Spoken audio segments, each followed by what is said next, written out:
మేడిపండు చూడు మేలిమైయుండును, పొట్ట విప్పి చూడు పురుగులుండును, విశ్వదాభిరామ వినరా వేమ అని మనకు ఎప్పటి నుంచో చిన్నప్పటి నుంచి మనం చదువుకున్న ఒక సామెత ఉంది. ఓకే, దీనికి భావం ఏంటంటే మేడిపండు చూడు నిగనిగలాడుతూ అందంగా పైకి ఆకర్షిస్తుంది, పొట్టు విప్పు చూడు పురుగులుండును, పట్టు విప్పు చూస్తే దాని తోలు ఓలిచి చూస్తే పురుగులుండును. అలాగే బహ్రెయిన్లో మన తెలుగు షాపు వాళ్ళు ఆమె నా పేరు పెట్టకుండా చెప్పింది కాబట్టి నేను అలాగే చెప్తాను. చూడండి, వినండి, ఒక క్లారిటీ వస్తుంది మీ అందరికీ. ఏమీ లేని దానికి ఎంత క్రియేట్ చేసి సానుభూతి కోసం ఎంత ప్రఖ్యాతి పొందారో, సానుభూతి కోసం ఏమేమి చెప్పుకుంటూ ఉంటారే. ఇప్పుడు చెప్పే కదా ఒక వర్డు, మేలిమై అదే నిగనిగలాడుతూ ఉంటుంది పైకి పండు. ఓకేనా, పట్టు వైపు చూస్తే మొత్తం పురుగులే. అట్లాగే వాళ్ళ దాంట్లో లోపల ఏదో ప్రాబ్లం పెట్టుకొని వాళ్ళ ఏమంటారు దీన్ని వాళ్ళ లైసెన్స్కి సిఆర్కి ప్రాబ్లం పెట్టుకొని ఒకరిపైన నింద సానుభూతి కోసం, అంటే పాపం తెలియని వాళ్ళు అన్ఎడ్యుకేటెడ్ పీపుల్స్ కొంతమంది ఉంటారు కదా, పాపం తెలియదు కంట్రీ గురించి, వాళ్ళకు రూల్స్ ఏంటి ఇక్కడ తెలియదు. ఓకే, సో దానికోసం పాపము అయ్యో పాపం ఇలా చేశారా అలా చేశారా అని చెప్పేసి ఆ సానుభూతి కోసం చెప్పుకుంటుంది ఒక ఆవిడ. సో ఆవిడ ఎట్లా పేరు పెట్టకన్నా చెప్తుందో నేను అలాగే పేరు పెడతా. కానీ మీ అందరికి తెలుసు. ఓకేనా, ఇక్కడ మన బహ్రెయిన్లో తెలుగు షాపులు ఉన్నాయి కదా, ఆ తెలుగు షాపులో ఆమె ఏం చేసిందంటే మా దగ్గర పనిచేసిన ఒక బక్కల అంటే ఒక తేడా మనిషి లేడీ ఓపెన్గా చెప్తున్నా మీకు. ముందుంది ముసల పండుగ, మీకు అన్ని చూపిస్తా. నాకు దగ్గర చీట్ చేసిపోయినా చెప్పా కదా మొన్న మీకు సఫారీ గ్యాంగ్లో ఒక లేడీ గురించి చెప్తాను, వెంకటలక్ష్మి గురించి చెప్పా. ఓకే, నాకు ఇంకా ప్రూఫ్లు బోలుడు ఉన్నాయి.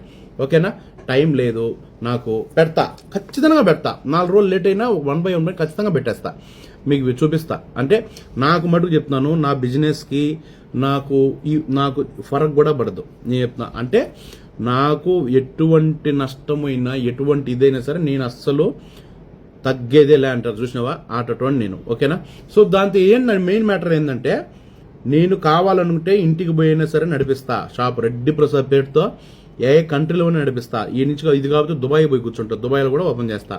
నాకు కావాలో పెట్టాలనుకుంటే ఇంటికి పోయి నడిపిస్తా, దుబాయ్కి పోయినా నడిపిస్తా ఈ షాపు. అర్థమైందా? సో ఒక ఆమె సానుభూతి కోసం మా షాపులో పనిచేసే బక్కల, ఓకేనా, ఆవిడ తేడా మనిషి, ఆమె చెప్పిన మాటలు విని మీ షాపుకి కంప్లీట్ ఇచ్చాడు అతను అని చెప్పేసి ఆ మాటలు నమ్మి ఇప్పుడు కంప్లీట్ ఇస్తే నీ దాంట్లో పురుగులు పెట్టుకొని పుచ్చిపోయి నీ తోలు, ఇదే ఇప్పుడు డైలాగ్ చెప్పా కదా ఒక సామెత, అది పెట్టుకొని ఒకరిపైన పడ్డం ఎంతమంది కరెక్టు? సరే, ఇప్పుడు అదే నీ షాపు, ఇప్పుడు నా షాప్ ఉంది కదా, నా షాప్ పైన ఎవరైనా మరి 10 మంది కలిసి కంప్లీట్ అండి, మొగళ్ళు అయితే ఎవరైనా సరే ఎదుర్కొని దమ్ముంటే ఇస్తే ఏం చేస్తారు? ఏం లేదు, నథింగ్ అక్కడ. సో నీ ప్రాబ్లం నీది, నీ లోపల ప్రాబ్లం పెట్టుకొని, నీ బాడీలో నీ అండర్ సర్కిల్లో ప్రాబ్లం పెట్టుకొని ఒకరిపైన సానుభూతి కోసం, అంటే ప్రజలకు తెలియదు కదా పాపం, అయ్యో పాపం ఇలా చేశాడంట అలా చేశాడంట, తప్పది. ఓకేనా, పోయిన నా దగ్గర పనిచేసిన సఫారీ గ్యాంగ్లో మెయిన్ ముద్దాయి, ఓకేనా, మెయిన్ ముద్దాయి చెప్పిన మాటలను వింటి, దాని మాటలేని తేడాగాడు మాటలేనేసి నా పైన ఒక వీడియో పెట్టావు. ఏం మీ బతకనివ్వట్లేదా, మీ బతకలేదా, ఎందుకు ఇట్లా అని. ఇక్కడ బోలుడు ఉన్నాయి షాపులు, కేరళ షాపులు, పాకిస్తాన్ షాపులు, బంగ్లాదేశ్ షాపులు, ఇండియా షాపులు, బాంబే వాళ్ళటి. మనం ఎంత తెలుసా? మనం ఎంత ఇక్కడ ఈ గోరులా ఫుల్ గోరు కూడా కాదు, ఆ గోరులో ఒక పక్క మూల మనం కట్ చేస్తాం చూసినావా, అది మనం ఏదో మన దగ్గర మనం పోతూ ఉన్నాం, చేసుకుంటున్నాం, ఎవరికి కస్టమర్లు వాళ్ళకుంటారో హ్యాపీగా చేసుకుని అందరూ బతకాల. సో ఈవిడ గత 2.5 సంవత్సరం కిందట, ఓపెన్గా చెప్తున్నాం మీకు, 2.5 సంవత్సరం కిందట నేను కాల్ చేశా మన తెలుగు షాప్ ఆవిడకి. అంటే అప్పుడు లైసెన్స్ లేదు ఏం లేదు, ఇంట్లో పెట్టి అమ్ముతా ఉంటే, సిస్టర్ నేను కాల్ చేశా, ఓపెన్గా చెప్తున్నాం మీకు, 2.5 సంవత్సరం కిందట, సిస్టర్ ఇలా నువ్వు పెడుతున్నావు కదా, ఇక్కడ బహ్రెయిన్ రూల్స్ ఎంతో సిస్టర్ తెలుసు కదా, మన ఇండియాలోగా ఒక షాపు సెటర్ తీసుకొని అక్కడ అమ్మడం ఇట్లా ఇల్లీగల్, నీకు తెలుసు కదా, జాగ్రత్త సిస్టర్, నీ తరపున ఇంకా 4 పని చేయాలా, నువ్వు షాప్ ఓపెన్ చేసి నన్ను ఒక్కసారి పిలిచి సిస్టర్, నేను కూడా నాకు ఒక 10 మంది తెలిస్తే నేను ఒక వీడియో పెడతా సిస్టర్, మన తెలుగు షాప్ ఉంది, అందరూ సపోర్ట్ చేయండి. మనం ఎంత సిస్టర్, కువైట్లో 50-60 షాపులు ఉన్నాయి పోటాపోటీగా, ఎవరు కస్టమర్ వాళ్ళు ఎవరిని తగ్గుతున్నారా, హ్యాపీగా చేసుకుంటూ పోతున్నారు, వాళ్ళకి జరిగేది జరుగుతుంది. నష్టపడితే ఓనర్ ఇబ్బంది పడతాడేమో, వాళ్ళ ఇష్టం. సో అలాగే ఇదే మాట చెప్పిన. ఈ మాట తీసుకొని ఇలా సిస్టర్ జాగ్రత్త, ఎవరన్నా ఏదన్నా ఇది ఉంటే పట్టేసుకుంటారు సిస్టర్ జాగ్రత్త, ఇక్కడ లేదు నువ్వు కావాలంటే రూల్స్ కనుక్కో అని చెప్పా. దాన్ని తీసుకొని రెడ్డి ప్రసాద్ అన్న నాకు ఫోన్ చేసి నన్ను ఇదన్నాడు అదన్నాడు, చేసుకోవద్దన్నాడు, ఆన్లైన్లో పెట్టొద్దన్నాడు. సానుభూతి కోసం అంటే ఇంకా ప్రజలు ఏంటంటే అయ్యో ఈమెన అంటే ఈవిడ దగ్గర మనం ఇది చేయాలా అనే ఫీలింగ్ తెప్పించింది వాళ్ళ కాడ. సరే మొత్తానికి చెప్పిన 3 నెలలకో ఎప్పటికో ఒకటి షాప్ ఓపెన్ చేసుకునింది పాపం అక్కడ. ఓకేనా, చేసుకునింది. ఓకేనా, బాగానే ఉంది. తర్వాత ఏమైంది,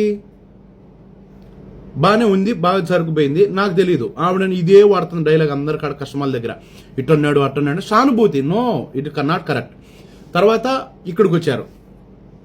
అరబ్ బోర్డు పేరుతో ఈవిడ నెలకి ఇంత ఇస్తా అని తీసుకొని వాళ్ళు తీసుకొని ఇంత ఇస్తా అని చెప్పి షాప్ మెయింటైన్ చేసుకుంటూ ఉన్నారు. వాళ్ళకేదో లోపల ప్రాబ్లం వస్తే ఒకరిపైన పడ్డే వెంట కరెక్ట్. ఏమన్నా మన బాబులా గవర్నమెంట్ లా ప్రకారం లేదా, అందరికి ఇది లేదు. మరి నీ ఏదైనా చేస్తే నువ్వు ఎవరో ఇంటికి పోయిన దాని పోయి మాట్లాడింది, ఇది చెప్పింది అది చెప్పింది, అదేం చేసింది మీకు తెలుసా? ఆ తేడాగాడు ఏం చేశాడు మీకు తెలుసా? నేను చూపిస్తా మీకు ప్రతి ఒక్కటి 1 by 1 ఏం చేశారు, ఏం చీటింగ్ చేశారు నేను చెప్తా. షాక్ అయిపోతారు మీరు. ఓకేనా. సో ఆవిడ ఇప్పుడు ఇక్కడ నా కాడ ఎంగలక్ష్మి మేడం పని చేసినా కూడా ఒక మిషన్ నువ్వే కొన్నావు, మన తెలుగు షాప్ ఆమె 60 దినాలు నువ్వే కొన్నావు. ఆమె అమ్మిచ్చింది ఎవరింటికి పోయిన బక్కల తేడా మనిషి తేడాగాడు అమ్మిచ్చింది నీకు. మాట్లాడంతా డీలింగ్ చేసి ఎప్పటి నుంచో ఏమే అది నువ్వు పెట్టుకోకుండా నువ్వు ఎవరో చెప్పిన మాటలేని నా కాడ దొంగతనం చేసి నాకు చీట్ చేసిపోయారు. వాళ్ళు చెప్పిన మాటలు విని నా గురించి ఒక వీడియో పెట్టావు. అందరూ ఫోన్ చేసి ఇట్లా అంటున్నారు అట్లా అంటున్నారు, ఒకరేమో అన్న ఇట్లా అంటున్నారు, బ్రదర్ ఇలా అంటున్నారు, ఏమండి ఇలా అంటున్నారు, ఇంకొక నానా రకాలుగా ఎవరు పిలిచే స్టైల్లో వాళ్ళు పిలిచి నాకు చెప్తున్నారు. రెడ్డి ప్రసాద్ గారు ఇలా అంటున్నారు, రెడ్డి ప్రసాద్ ఇట్లా అంటున్నారు. ఏంటి సార్ ఆవిడ నీ గురించి పెట్టింది సార్ పేరు చెప్పకుండా అని మీరు ఒక క్లారిటీ ఉంది సార్ అంటున్నారు. ఎందుకులే దారిన పోయే దరిద్రం బురద అనుకున్నా.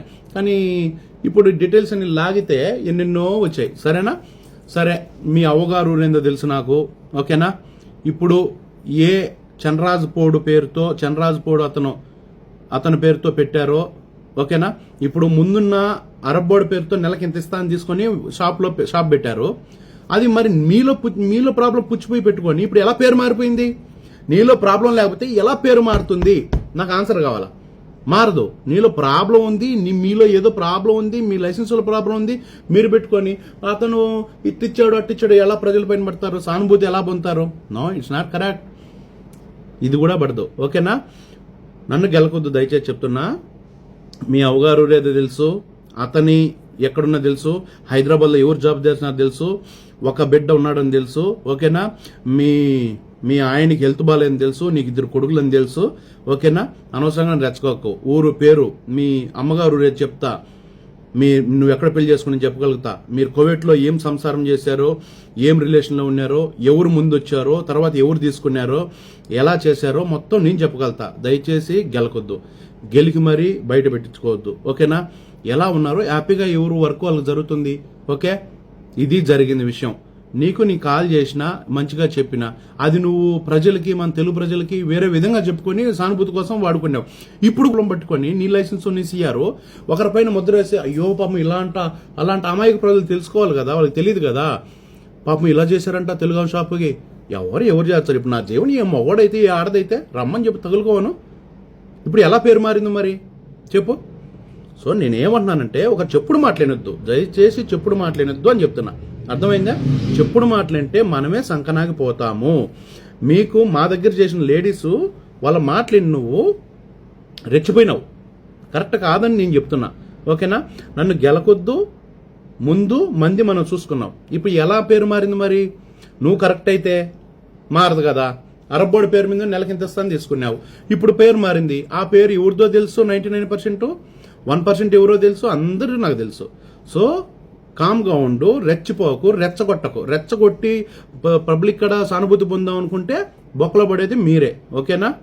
నన్ను లేపితే మొత్తం జాతకంతగా బయటకు లాగుతా. పేరు పెట్టకుండా మాట్లాడినావు కాబట్టి ఇది నీకే ఈ వీడియో, మీకే. రెచ్చగోకేరా ఇంకా రెచ్చిపోతాను నేను. జాగ్రత్త. సానుభూతి మీ తప్పులు మీ దగ్గర పెట్టుకొని ఏ ఒక్కరి మీద సానుభూతి కోసం రుద్దితే ఎవ్వరూ ఒప్పుకోరు, నేనే కాదు. ఓకేనా. జాగ్రత్త.